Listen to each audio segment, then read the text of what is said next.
My sales went from 5,600 to 14,000 within a 2-month time frame. BQool repricer saves me that 5 hours a week. Hello everyone, and welcome to this BQool webinar. My name is Steve and I'm your BQool host today. I'm originally from England in the UK, where my wife and I started a small business selling clothing on Amazon and eBay. Our guest today is not from the UK, but he's from the US, and I know you'll be as interested as I am to meet him and find out how he has been able to successfully grow his business, which is well on the way to a healthy 6-figure turnover this year. He retired from the 9-to-5 at 49 and is now an Amazon reseller, a book creator, a merch creator, YouTuber, TikToker, Instagrammer, and a mentor and personal coach, helping others to succeed. He's also a husband and dad when he's not too busy. So please join me in welcoming Tom Young, aka the Residual Hustler, to the show. Welcome, Tom. Hi, welcome. Thank you for having me. We're very happy to have you. How are you today? I'm doing good. How about yourself? Not so bad, thank you. Yes, it's early morning here, and it's, I think, evening where you are. So a little 9 bit of o'clock time. p.m. evening time here. Yes, in the middle of a rainstorm, mind you. Oh, okay. Well, keep dry, stay talking to us. Okay, let's begin. Right then, Residual Hustler. Mm-hmm. Why don't we start with that catchy name? Where did Okay. that name Residual Hustler come from? It started back in 2012 when I joined a network marketing company because I was looking for a way to earn some extra money from home. Within 2 years, I hit the top 3% of that company, and it's a service-based company. So it's products like energy for your home, gas, cell phone service, home security service, services for the home and business. So when people go and pay those services, when I help them save money, every month I get a residual income. And it was in 2017 when I was explaining to a friend of mine what I do. And I really wasn't explaining Amazon. I was kind of explaining the network marketing side of my other business. They said, "Oh, so you try to gather as much residual income as you can." And I said, "Yeah." And the guy goes, "Boy, you're a real hustler." He goes, "You're like a residual hustler." Yeah. Ooh. That's a nice name. I liked the ring of it. So I immediately went on my phone and I go on to GoDaddy.com and I'm like residualhustler.com. Oh, it's available. So I bought it. And that was in 2017, and that's the brand that I've been developing since 2017. She's just stuck with me. Wonderful. That's a great story, because having an identity, especially online, and having a name that people remember is certainly a good thing to have when promoting your business. Thank you, Tom. Yeah. Why did you first start your Amazon business? Why did you start selling on Amazon? Just so we can understand the origin of how it all began. Well, I've always had the mindset of keeping my mind open. And it was one of those people that I was hanging out with in that company during the time. And I'm still part of that company. I actually just had my 10-year anniversary. But back in 2015, when I was speaking to some people, meeting with people, Facebook friending them, watching their posts, one of them posted about selling on Amazon.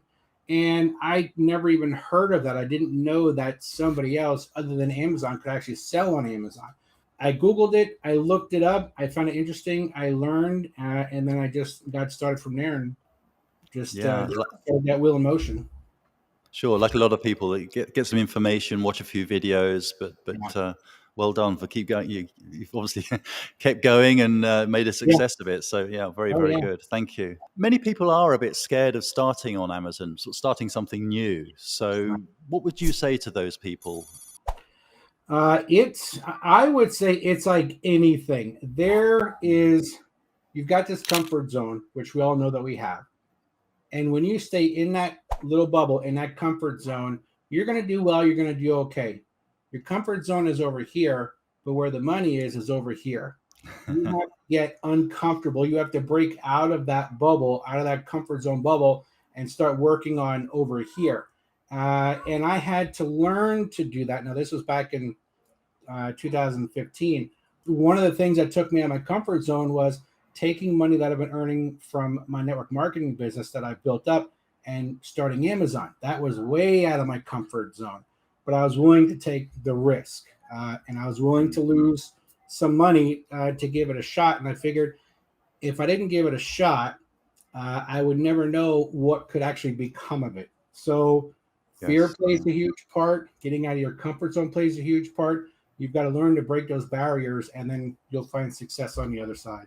Yeah, I think that's very true. You need, as you say, you need to be out of your comfort zone to find the opportunities, and I think the more that you do it as well, you become more familiar, more comfortable with with being outside the comfort zone. Yeah, it's Oh a yeah, strange way it works. I'm even 7 years later, I still do things that take me out of my comfort zone, as regarding Amazon and buying inventory in bulk from a new distributor or a new wholesaler, hoping things go well.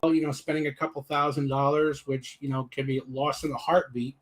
So I still take those risks. I still get sometimes butterflies in the stomach when I'm making big decisions, but I know that I've got to keep breaking through that. And you do it anyway. Yeah, very, very good. Thank you. Thank you. Can you give us an overview? What kind of products does your company sell? I deal mainly in grocery category Mhm. and big brand products like Nike, Under Armour, Adidas, Hurley. I like to stick to those two categories the most. Yes, so the sports clothes and the big names that you got ungated in, and you were able Yeah. to sell, make good profit on those items. Very good. Can you give us some tips about how you do sourcing? How do you find good products to sell with a good ROI, for example? Well, that's one thing every new seller has to learn is they Mm. have to literally scan everything. I've had many people that I've helped over the years that when they get started, I always say to them, start out scanning books, could be even at the dollar store. Some local stores near us start out scanning books because they'll be the easiest to sell, and just scanning everything. And when they're scanning something, if it's other than books, when they get that little pop-up screen that says you require, authorization to sell this product, always click through the Seller Central app when you get that, and you make it auto ungated. A lot of new sellers Yes. can get auto ungated. I think Disney Princess brand will automatically ungate new sellers. So if you scan something Disney, say at Walmart, and it says requires authorization to sell this or request information, click on it on your app, click through twice. If you get that little blue and white screen that says you're approved, you're good to go to sell Disney. You don't have to try to get ungated for it. And That's just scan everything in different categories. And just even if you go to a store like a thrift store or a Walmart and you're in there for 2 hours and you scan 200 or 300 items and come out with one item, you really didn't lose. You just learned more about how everything works. Yes, it can take a long time in the beginning, maybe, but the more practice you get, and you never know, as you say, you can click on something, and you'll be ungated for something that you never thought you would be. Especially Disney, I didn't know that, so that's an interesting thing. Yeah. Oh Thank yeah. you. Yeah, I like Disney myself. I watch the films like Encanto and things like that. I love them. Oh Uh, yeah. I know that song by heart by now. My youngest one is 6. Okay, well, you would do. Yeah. Maybe we'll sing in chorus together later. Okay. What about competition, Tom? How do you deal with strong competition, or is it even a problem for you? Do you consider it a problem or an issue when there's strong competition? Some of the things that I do when I'm outsourcing, when I go and I'm using the Amazon Seller app, and I'm Hmm. scanning and I'm looking to see how many other people are selling the same product. Okay. So if there's 20 sellers selling, say, like this box of pencils, and the profit is decent, I'll jump on the listing. But if I go on there and there's 40 sellers or 100 sellers, I will actually stay off of that listing, because there's just too many people. I'd rather spend my money on another product where I know I'm going to get a quicker return. Yes, so it's really common sense, isn't it? You're looking at the competition, looking at the numbers of competitors, and if there's just too many, then you don't even go there, because you know that there's many other products that will have less competition. Yeah, there's a lot out there. So I mean, it's an infinite amount. If it has a barcode on it, it can probably be sold on Amazon. Sure. Thank you. Okay, so not too much of a problem then. What do you recommend when you're pricing? For example, those items you were talking about earlier, Nike or Under Armour, any kind of clothing, really. How do you know what kind of price to set or what ROI to set? This actually helps me to make my buying decision, which helps me to make a decision on pricing.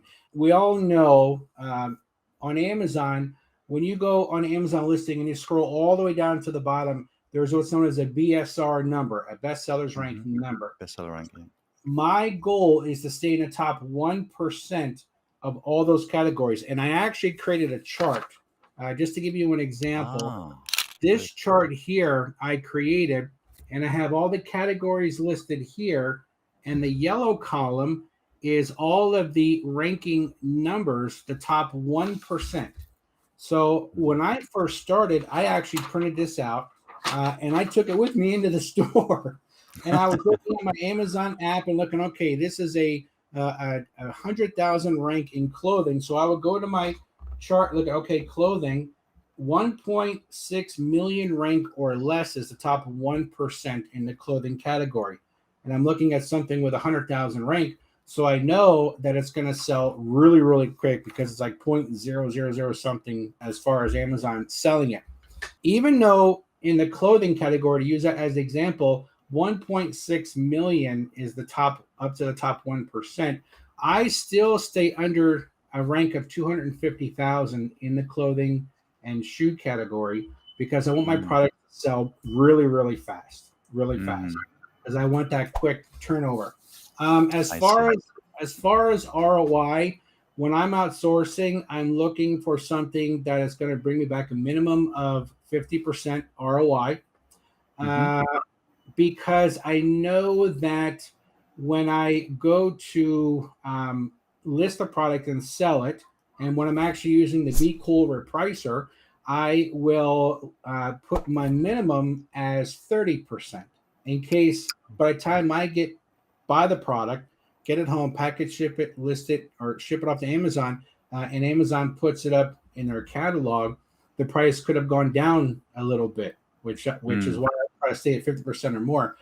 So my comfort zone is not going below 30%. So I set it for 30%, sometimes 25%. It depends on what it is, but 30 is about the average. That way I know that my pricing is still going to fluctuate with the competitors, and I'm going to make a minimum of 30% off the product. So those are the main things that I do to make sure that I'm still in line with my competition.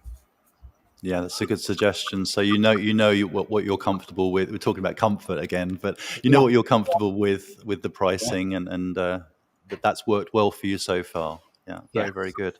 Yeah. I know there are quite a few expenses with Amazon, but I think you've recently found a way of shipping items a little bit cheaper than UPS, for example, a competitor. So if you're referring to Pirates. Pirate Ship. Oh, yeah. I love Pirate Ship. I'm in no way affiliated with pirateship.com, but I will tell you, I mean, here where I live, this is what I'm finding.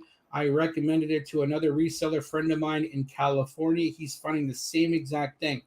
I had a shipment. I'll tell you a real quick story. I had a shipment go out last Monday, and it was about 10 or 12 boxes, a total of 333 pounds of all those boxes. It was about 225 items packed up in about 10 or 12 boxes.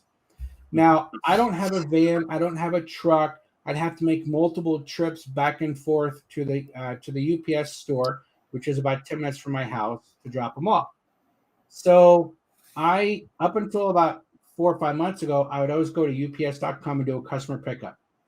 And I would spend roughly about $17 or $18 for each pickup, where UPS comes to my home and takes all the boxes. Now, I actually got charged about $3 more every time because I live in a rural area. Sure. So I got charged more. And then I discovered I use pirateship.com to ship my eBay items. And all of a sudden, one day, a little icon button popped up on their website that I haven't seen before, and it said UPS pickup. I'm like, ooh, okay, what is this? So I click on it, and all it asked for was, when do you want to have these picked up? Set up for tomorrow. And all it said was, how many boxes do you have, and what is the total weight of the box? That's all of all the boxes total. That's all it asked for. Whenever I would use UPS.com and do a customer pickup, if I had 10 or 12 boxes, I had to put in 10 or 12 tracking numbers. Right. Yeah. More work as well. Yeah. And make sure it was all good.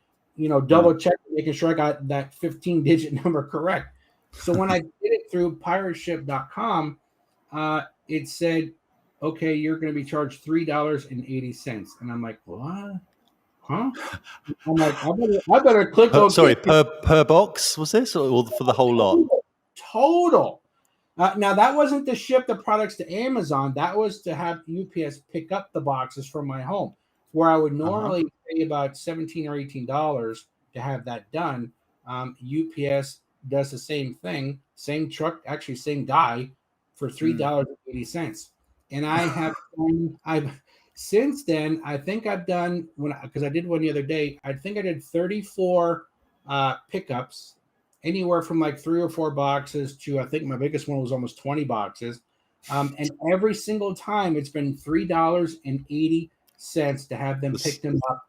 So I have saved roughly $13 to $14 every single time. And I think I've done about 34 pickups so far. Yeah. Oh, yeah. Amazing. Yeah, That's a great story. That's a great story. And it's nice to pick up these tips that our audience can maybe use as well. It sounds like a company going places. Oh, yeah. I actually posted that, I think, on my YouTube channel. And then I just recently got started with TikTok, mainly because I wanted to show my 16-year-old daughter that I could get more followers than her. And I did. But I posted, I think, 1 or 2 videos about pirate ship on TikTok. And since then, people have reached out to me saying, oh, my goodness, I went on there. Pirate Ship is free. You set up a free account. I went on there, I did it, and I got the same $3.80. My friend in California, he did the same thing. He had, I think, almost 30 boxes, and it was the same $3.80. Wow. So even cheaper in an area that's not so rural, maybe. Yeah. Wow. Yes. Yeah, it can be. Yeah. So it was amazing. So whenever I come across a reseller or even somebody who sells on eBay, I mention that, and about 50% of the people I talk to already know about the website, and the others are like, "Well, I gotta do this. I've got to find out. I've got to do this." Yeah. Sure. Wonderful. Okay, great. Well, apart from the pirate company you mentioned, the pirate ship again, pirate ship. Yeah. Pirate ship. Okay. What about BQool? How has BQool helped you with your business? Has it, for example, increased your buy box or your sales or given you more time? How has BQool helped you? I will tell you that one of the things I was looking for in the very beginning of 2021 was, I kept hearing about these people on YouTube talking about they use a repricer, but nobody was saying which one they use. And I'm like, okay, well, what is it? So I had to Google it. I found BQool. I went and did the free trial. I'll be honest, it took me about a month to understand it because I was trying to figure out how does it work with Amazon and what do the repricing rules mean and what percentage should I do. But before I used BQool, my highest month selling on Amazon was $5,600. And I thought, for a little part-time thing, that's not too bad. Not too shabby. And then it was a month and a half or 2 months later, that next full month, I hit 14,000. And I didn't send in any more. Well, I sent in more products, but no more than normal. But I went from $5,600 to 14,000. I think it was like 2 months later. And the only thing that changed was I added BQool to what I do, and I learned how to set the minimums and the maximums. I've always used the maximum profit rule, and I'm like, oh wow, okay, this worked. And since then, because even though I'm considered full time, I still do this on a part time basis. My lowest month since then was about 11,000. So I mean that right there turned me into a 6-figure. So now that was mid last year, and I already hit over 100,000 for the 12-month time frame, and it was a big. BQool was the big factor in that change. Oh, that's great to hear. Thank you, Tom. That's wonderful. So yeah, the rules are very good when you go in. Some users find it a little bit complicated, a little bit difficult, but the AI is there as well. That takes care of things. You just set it and forget it. But the rules, yeah, if you use our rules, suggested rules, most people will see a profit. But that's good to hear that it's worked for you. Wonderful. Thank you. Yeah, I will. On the BQool YouTube channel, I've watched a lot of those videos. Or actually, you're the one doing the videos, learning how to use the rules and what does what. So looking at the software, watching the YouTube videos, going on YouTube and typing in just BQool and looking at other successful sellers that are using the same software. And sometimes they'll say, I use this rule here and I use this rule here. You kind of just like collect all that data and then say, okay, what is going to work for me? And when I input all that, I went from 5,600 to 14,000. Okay, so you found some good, helpful advice online to help you tweak things and get it working for you personally. Yeah. Wonderful. Yep. Are there any tools that you find work well with BQool? Is there anything that you can use together with it?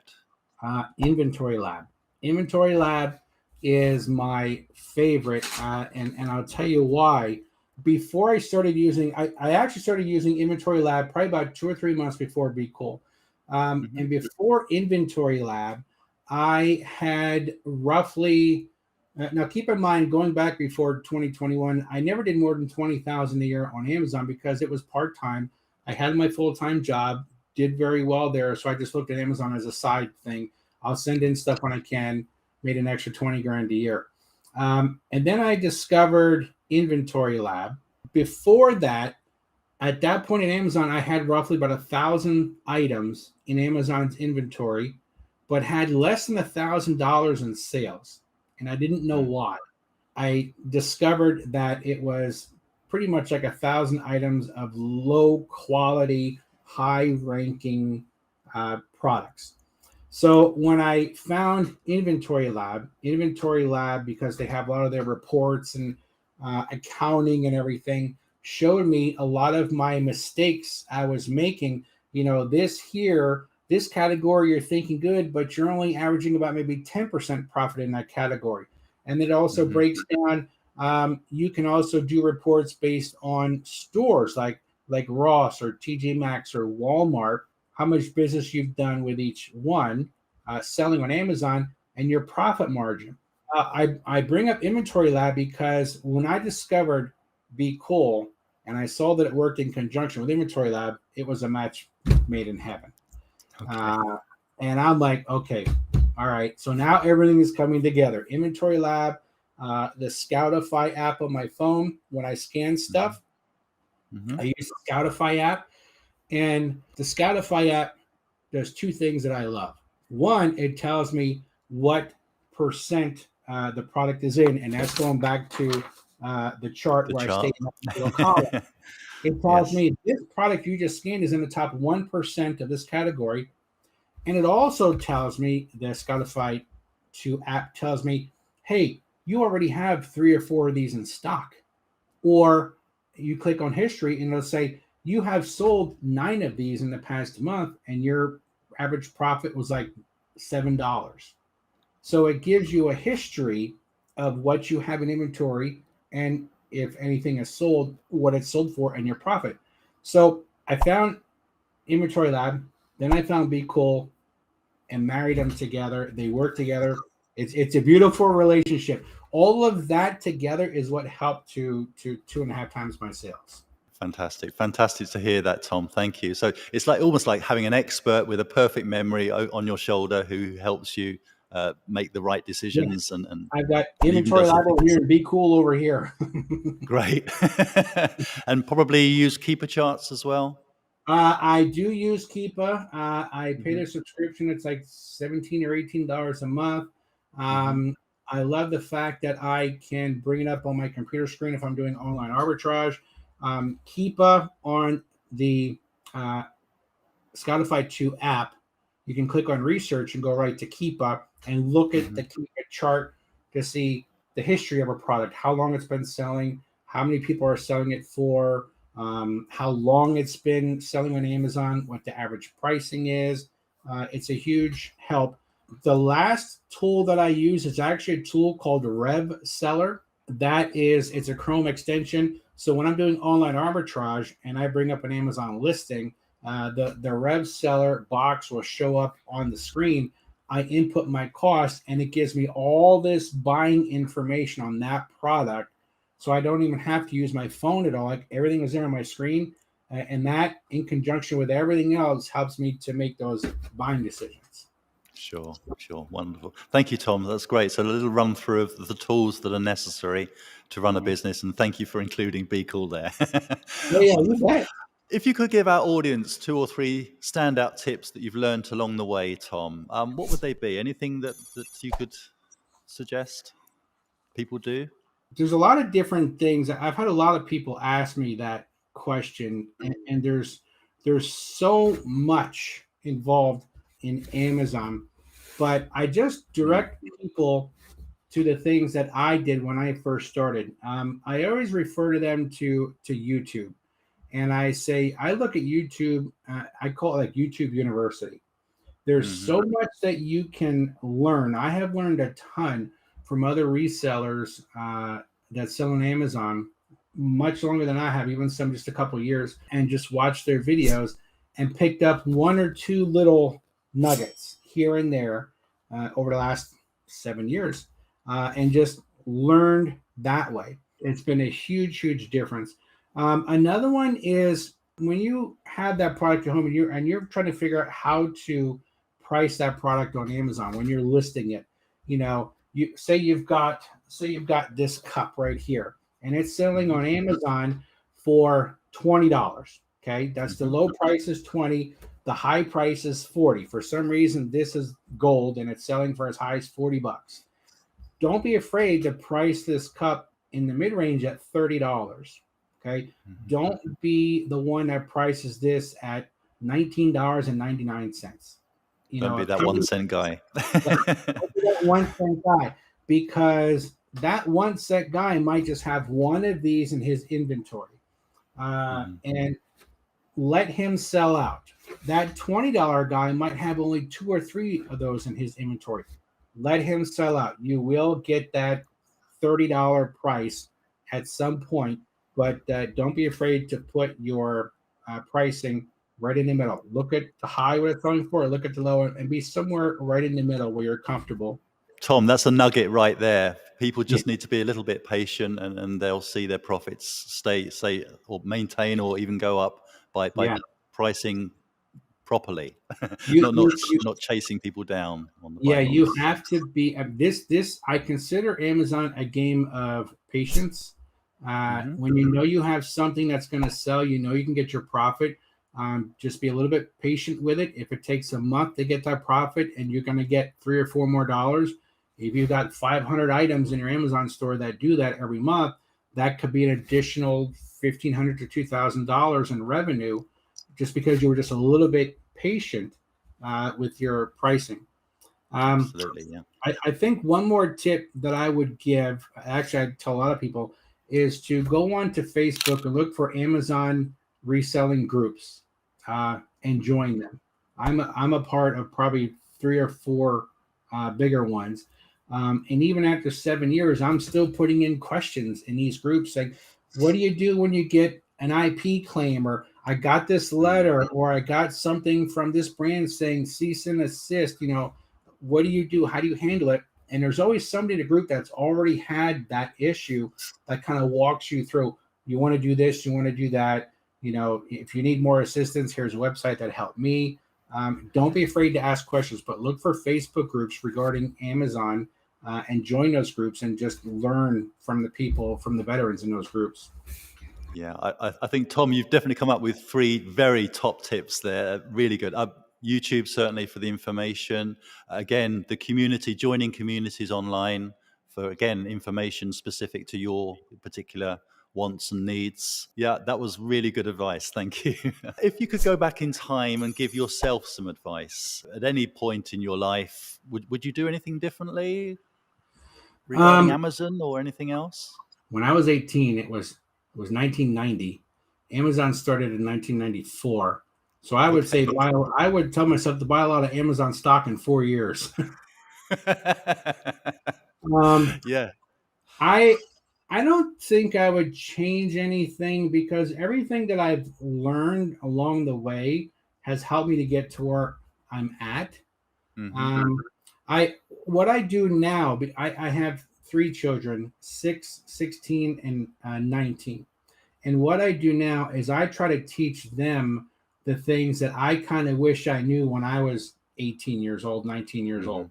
Like, for example, my son, when he turned 18, nobody taught me about, like, say, your credit score. So I had to learn about that. And during the 20s, I was bad at it. But when my son turned 18, we went to his bank. We got a secured line of credit card. I taught him how to use it. And within 9 months, he went from a 0 credit score to a 760 credit score. Wow. In 9 months. So he was still 18 years old. And he needed a car because now he graduated high school. He got a good job. So I said, okay, let's get you a car. He got a car and he got instant approval without my help. At the age of 18, a newer, like 3 or 4 year old car, without dad's help, without any of my own money, all on his own. So I teach them to do what I wish I would have known or done back when, at that age, about 18 years old.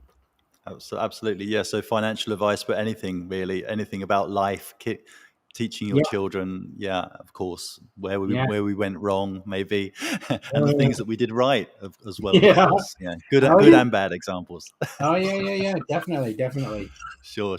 My parents did the same. What worries you or keeps you up at night? Is there anything, Tom, at this stage? In the beginning, it was what would worry me was finding product to sell on Amazon. Where am I going to find it? Am I going to find enough of it? Am I going to make enough profit on it to the point where I could sell it, get the money back, and go out and buy more stuff? Because sometimes that could be a 2 or 3 week time frame in between there. That was in the beginning. Last couple of years, I've gotten more comfortable. I've gotten more into a little bit of wholesale. I've gotten into replenishables where I can go to the grocery store, buy some sort of grocery product, send it in Amazon. It sells pretty quickly, and then I can go back to the grocery store and buy more and do that over and over and over again. So the more experience that I started to get, the more I started to learn what I could find out there, the more sleep I got. Because I wasn't so worried about finding product. And especially right now we're at the end of March. In last December, when I left my job, and I was there for 32 years. When I left my job, that was my biggest fear when starting January 1st. Am I going to find enough product to keep me going? Because now this is my full-time thing. Right. I've got the home, I've got the mortgage, the wife, the 3 kids, and that kept me up at night. But once I got more comfortable, more at ease, now I'm 3 months into this full time, I get a little bit more sleep at night. So good. Glad to hear that. I think with the bills, yes, once we know that the bills are taken care of and everything, that we can rest easy. We can sleep a bit better, certainly. I will say one thing that helped me to get more sleep is that I actually saved up roughly about 6 months of bills before I left my full-time job.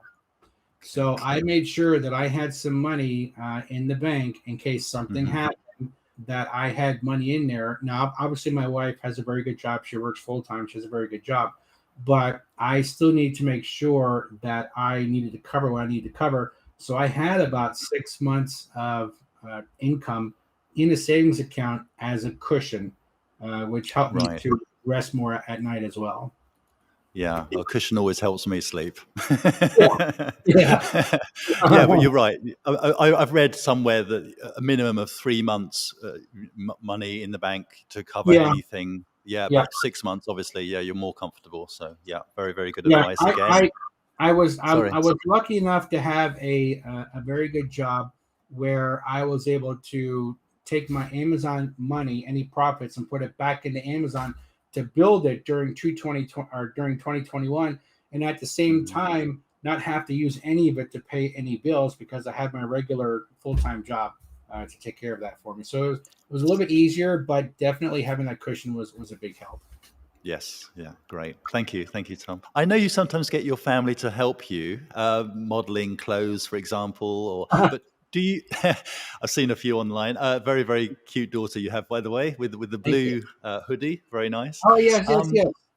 yeah. Do you have any virtual assistants? Do you have anybody working for you or assisting you in the business? Just my 6-year-old daughter. Just well, she's I doing a great job. Yeah, I actually do not use any virtual assistants. I never have. I see that a lot of bigger sellers do. Hmm. I Hmm. do see myself getting into that probably sometime towards the end of this year as I continue to grow. But as of right now, I do everything myself. My daughter, that you've seen in some of my videos or pictures online, whenever she's looking for some money to like go out to maybe Target and buy a doll or Hmm. something, she'll say, Pocket "Dad, money. yeah." She'll say, "Dad, what can I do to earn money?" Instead of saying, "Can I have $20 about to buy this doll?" She'll say, "What can I do to earn some money?" So I'll have her. Oh. Yeah. Well, that's one thing I taught them very early is to never That's a ask for great money. thing to teach. Yeah, is Yeah. that they have that work ethic and they want to have something in life. Then you have to work towards it. You have to put in the Yeah. time. Yeah. And I actually started that back in 2015. My son now, who's 19, back in 2015, I started that when he was just a teenager. And he would say the same thing, "Dad, what can I do to earn money?" So he would help me pack stuff for Amazon, ship stuff, label it. My 16-year-old girl did the same exact thing. And now my 6-year-old, what I have my 6-year-old do is when I get those products home, I have her take the labels off because I hate doing that. So I have her take the price tags off. And Uh-huh. she does it pretty good. I'll have her put stickers on things, and she'll say, "How much is this job paying?" And But hang on, don't children put stickers on things all the time anyway? well, yeah, they do. Now I just have her taking stickers off of things. Right. Um, Okay. Okay. but she'll always say to me, "All right, well, if I do this, how much are you going to pay me?" And I'll say, "I'll tell you what. For every sticker that you take off, I will Mhm. give you 15 cents. So it's up to you to figure out how much money you want to make." And then she's like, "Oh, okay." So she'll just take them up, and all of a sudden now I owe her like $6 or $7, and I'm like, "Oh my God, can I write this off somehow?" So Yeah, there's a bit of a tax incentive there because it sounds like the amounts are going up. oh yeah, But yeah, she yeah, yeah. she she enjoys doing it, and she enjoys working, and Yeah, she does because she is learning. She's only in first grade. She's learning. I know that she's not going to learn these types of things in school. So no, I started teaching this same thing with my son around the age of 10. I started teaching him about this stuff, and I think that's why he is as far as he is at the age of 19. I'm sure. Same thing with my 16-year-old, and the same thing with my 6-year-old. I need to start early teaching them this so that as they get older and they end up out on their own, like my oldest, they're good to go. They're good to go. Yes, Hopefully, first-hand practical experience is always good in life, and yeah, yeah, they're getting good teaching there. yeah. Wonderful, thank you, Tom. You said before that you started selling as a hobby. I'm interested. Why and how did you scale up the business? How did you grow it to what it is today? I wanted more time home. My goal, well, back in 2012, when I was 40, my goal was to retire from the 9 to 5. by the time I was 50. I joined the network marketing company. And I thought, you know what? Okay, this is the way to make that happen. And then in 2015, I discovered Amazon. And I'm like, oh, okay. So I retired from my family's business this past December at the age of 49. I have my work salary here, and then I have my network marketing income and my Amazon income. Well, my network marketing income and my Amazon income were 2.5 times more than my job income. And at that point, I'm like, oh, okay. So I said to my wife, I said, this was in the beginning of 2021. I said, January 1st, 2022, I want to go full time with Amazon. That'll mean I'll be home more with the kids to do whatever needs to be done, which is what my goal. The money wasn't the goal. It was the freedom to do whatever I wanted to do. That was the goal. The money, when you put in the work, the money kind of comes along and it's nice, but it's not the money I was concerned with. It was the time. Yes. So, I told my wife, I said, listen, if I can do what I'm doing now on a part-time business, imagine if I did these two things on a full-time basis. Yeah. So luckily, my wife said, I support you 100%. Do what you want to do. So during 2021, I ramped up everything as much as I could. I still had my income from my job. I would use that to pay the bills. But with Amazon network marketing, I took all of that money and bought more stuff and I bought courses, learned more, and just grew as much as I could. January 1st hits. I've got 6 months of cushion in the bank. I retire from my family's business at the age of 49, 2 months shy of my 50th birthday, hit that goal, and just started going from there. Now I'm home. I put my daughter on the bus every morning. I get her off the bus every morning. If there are dentist appointments or doctor appointments during the day, I take them to all those. I don't miss anything at all. And I actually work my Amazon business in between all of that. Yes. And easily am a 6-figure Amazon seller while working Amazon in between the family obligations. That's why I do it. Fantastic. That's the dream, really, to be flexible and to do what you want when you want. That's inspirational. I mean, that's something that most people want to get, but they don't know how to get it. So I think listening to you and following your story, a lot of people can draw inspiration from that. And I'll mention that I did not go to college. I'm not a college graduate. I don't have any degrees in anything. But I'd say that the biggest factor is just determination and consistency. No matter what your level of education, it doesn't matter. If you are determined and you're consistent, you'll make it work. Yeah, absolutely. And have a plan and a goal. And you said you had a goal and you achieved that by retiring before the age of 50. So amazing. Really, really good. Tom, have I missed anything important? Is there anything you'd like to share with our audience? Anything that you think I might have missed? You've hit everything on the head. I mean, Amazon is a difficult business. Amazon is not easy. I have one-on-one physically gone to stores with people that wanted to learn Amazon, where they pay me for my time to go to Walmart with them or a thrift store and scan items. And I tell them, this is a good buy because of this. This is a bad buy because of this. And they're all excited. But 90% of those people that I've coached, either online or they're local to me, they've all quit. They've all quit because they realize how difficult it can be. So once you get through that, what I call that hump, that curve, and you realize, you know what, if I really want this to work, I've got to treat this like a job, and I've got to learn how to make it work. I've got to learn what I can sell, what I can't. The other 10% thrive. I had actually one of my students sent me a Facebook message a couple months ago. It was probably 4 months after I coached him, and I actually took him out to 4 stores.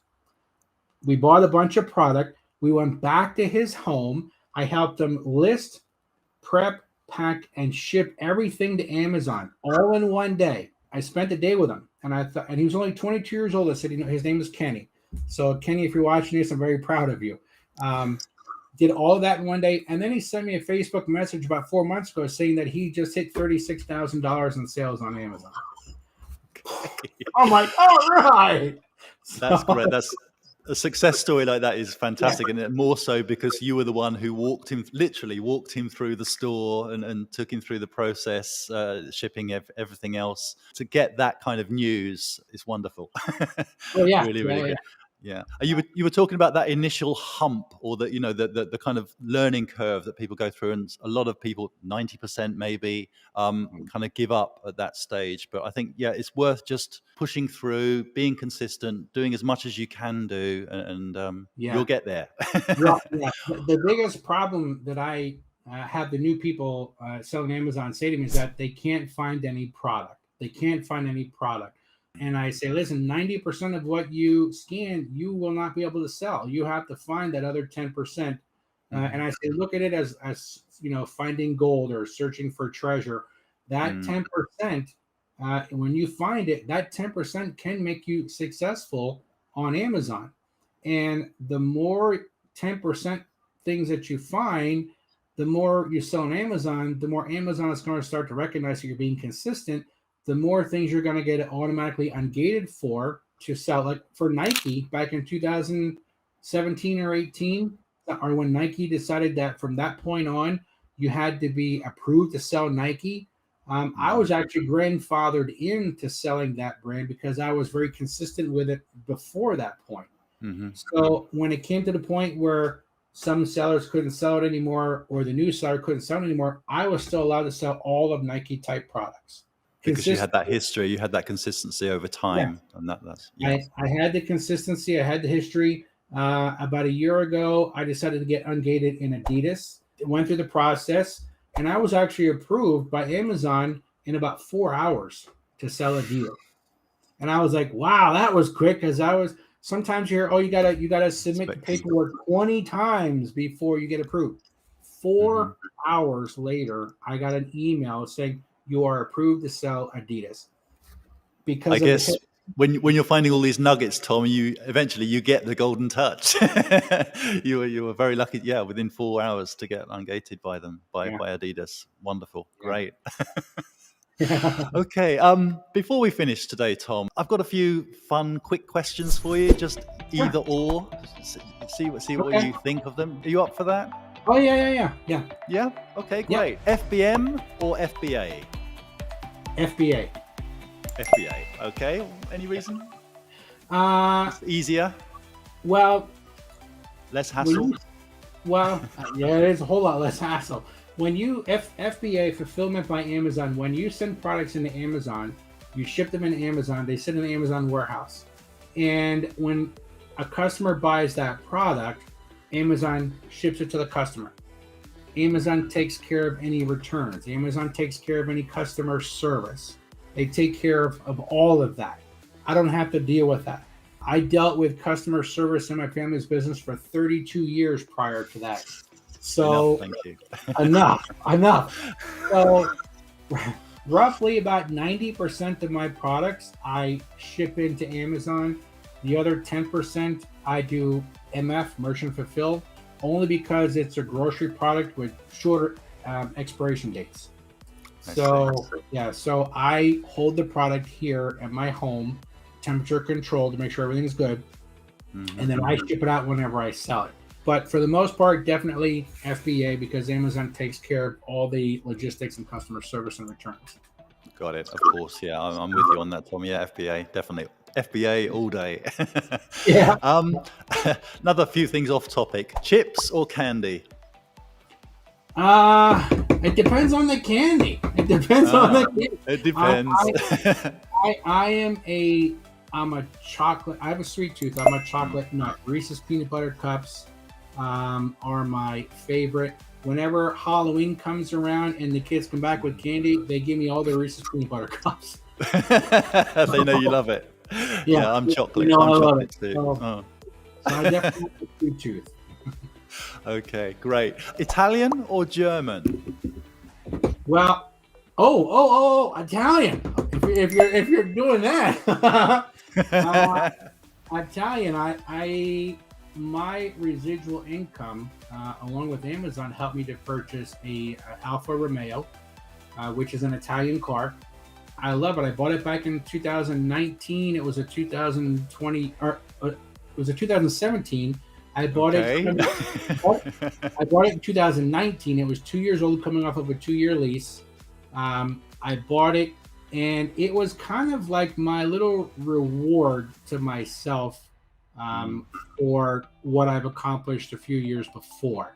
So that's the only thing that I had that I consider like fancy, But I love to drive it. I feel confident when I drive it. And it's kind of, every time I drive it, it's kind of like feeling, this is because I did well here. This is kind of my reward, 3-4 years later. Now, with today's economy, I've actually had a couple of dealers reach out to me wanting to buy my car because there's a shortage in value. Yeah, I appreciate it. My car has actually gone up in value since 2019. I'm blown away. It's unheard of, really. All cars depreciated before, but now, certain models going up in value, definitely. Wow. Yeah, I like Italian myself. I love Italy. So, okay, Android or Apple?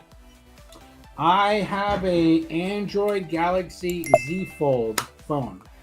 So I'm an Android user for many reasons. I had Apple in the past, but I just like what I can do and what's compatible with Android product. Sure, absolutely. Yeah, I've got an Android. Beach or mountain when vacationing? Oh, well, I live in the mountains. Oh, yeah. I will tell you that whenever we vacation, we go to the beach. My wife is from Uruguay, South America, which is the bottom tip of Brazil, which has some of the most beautiful beaches in the world. And I've been there. So that she grew up literally on the beach. So and she misses that. So the beaches here in the States where we're at on the East Coast, they don't even compare, but they're the closest thing. So my wife goes to Uruguay to visit her family 1 to 3 times a year, depending on what's going on. I usually goes for 2 to 4 weeks at each time. And then I stay home and take care of everything here. But definitely every year, sometimes twice a year, we're actually going to the beach. Wonderful. Yeah, great. Okay. Last one. BQool repricing or do-it-yourself repricing? BQool repricing, definitely. That's how my sales went from 5,600 to 14,000 within a 2-month time frame because of their repricer. There's no other way to do it. When I had 1,000 items at Amazon's warehouse and I was trying to manually price things myself, I would spend probably a good an hour a day, Monday through Friday, looking through everything, and I would literally get migraines from staring at the screen so much. BQool repricer, I'm gonna say, saves me that 5 hours a week, because one of the first things I do in the morning is I go into BQool and I look at, has any inventory hit Amazon that I don't have my minimums and maximums set for yet. Sometimes it's only 5 or 10 things. I might have a bunch of SKUs of that one thing. It'll take me literally 5 minutes or less to set up my minimums and maximums for those couple items. And I set it, and like you said, then I forget it. Set it and forget it. Yeah, but obviously, as you have a quick look and just tidy up 1 or 2 things, the min, max, and the rule. And if you're doing it that way, and you're good to go. Great. Okay. Well, Tom, thank you for that last answer. I didn't need to do any editing on that one. Very good. Everybody, please remember to like and subscribe if you found this webinar useful. I know I did, and I know I will. Remember also to check out Tom's channels. He's always uploading useful and interesting content. We will provide you with a description at the bottom of this video. Thank you again for your time today, Tom. You were a great guest, and I'll continue to follow your journey on Amazon online regarding Amazon and other things. And I'm sure you'll go on to even greater success. So thank you, Tom. Thank you very much. Thank you. It's goodbye from me as well. Until next time, remember everybody, Be cool. Goodbye.